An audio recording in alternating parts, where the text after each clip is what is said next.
Hi, I'm Jeremy Casey. And I'm Kim Solly, and we're dairy farming in Methven. As a kid, I was always interested in dairy farming. I grew up in the Waikato, and all my friends were off farms, so that's how I got interested. I didn't come off a farm originally. My parents are teachers. But yeah, I'd always wanted to be a farmer and a dairy farmer. So as soon as I left school, that's what I did. I went and worked on a farm as a farm cadet, and after about 2 years of doing that, my teachers at the Polytech said, really, your parents don't have a farm, you need to go to university and get some qualifications if you want to borrow some money. So I did that, and actually started farming in Taranaki, and then went to Massey after that and did a 3-year BAg degree, and followed the pretty well trodden route after that of contract milking and share milking. And then, like all good Kiwis, decided at age 22, it's time to go overseas and see the world. And yeah, I was only in London for maybe 3 months and met Kim. Yeah, and I was never going to be a dairy farmer, so funny how things turned out. Yeah. Yeah. So then we travelled extensively throughout Africa and Asia for a couple of years, and came home and found we were about to have a baby. So it's like, right, what are we going to do career-wise? And contract milking was a great way, because I could work on the farm and also have the children with us. And it wasn't easy, but it was the done thing back then. Women did work on dairy farms with children on their backs or fronts or in the pram in the office. So that's how we started off. So 4 years ago, we bought this farm, which was a dry land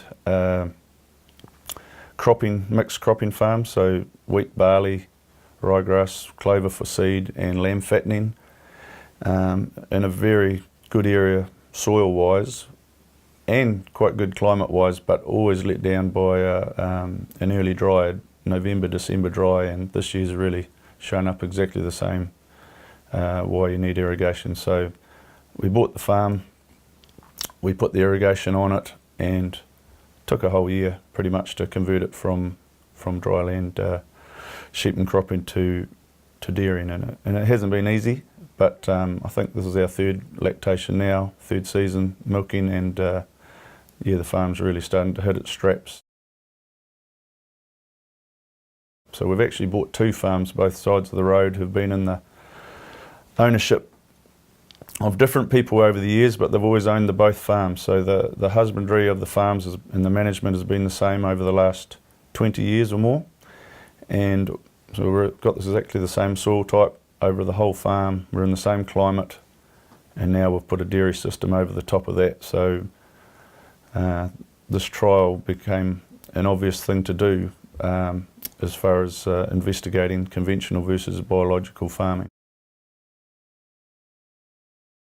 My dad, who's a sheep and beef farmer, was trialling biological farming, and he was saying it's great, and we kept hearing that, but there's not a lot of New Zealand science supporting it, saying it's a great thing to do.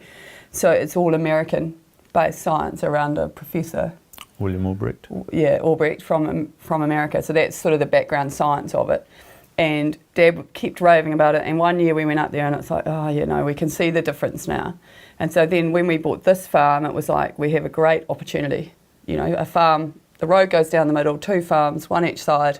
Let's start right at the beginning by treating this farm biological and this one conventional. And our motivation for that was to prove whether Dad's system works, whether it's better for New Zealand. So it's really changing the fertilisers we use and not using any superphosphate. Okay, it's still the same minerals, isn't it, that you're looking at? We're still using a lot of conventional fertilisers. That's probably one of the biggest differences. We use a guano or a rock phosphate product, which is, you could say, natural and untreated, to make it more available. Superphosphate's treated with sulfuric acid to make it more readily available.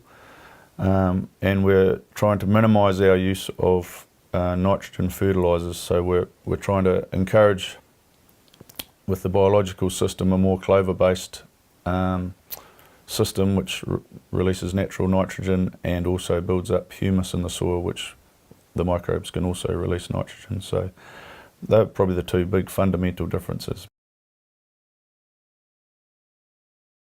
It's got a huge future, because we're growing more grass we've got better empty rate, the milk is higher in percentage, so we actually get paid a little bit more for the milk on High that protein. side than here.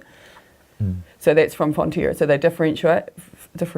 I think that was, it's only a few thousand at this stage that the kind of difference financially, but it you know, there is a difference. But it is looking likely that the biological farm will be slightly more profitable than the conventional.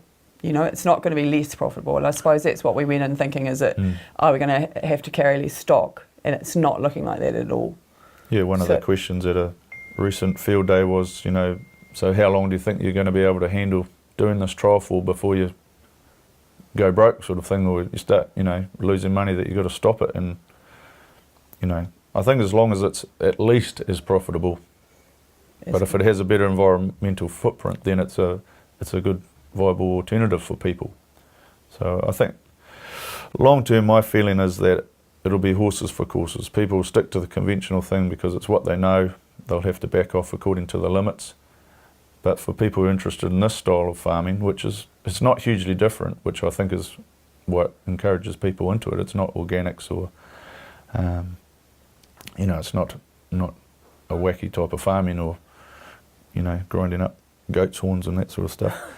But it's, you know, it's a bit of a middle ground, and farmers can transition into it. So it's looking like for us that the biological farm is slightly more profitable if we've got the same fertiliser costs going in, and to get it up to the excellence level, as Jeremy said, it costs a lot of money to get it there, but it looks like we can do it now at the same cost as conventional, which will make that farm slightly more profitable, but with a much better nitrogen leaching figure coming out of overseer. So it is looking positive that it is a slightly more profitable system going forward.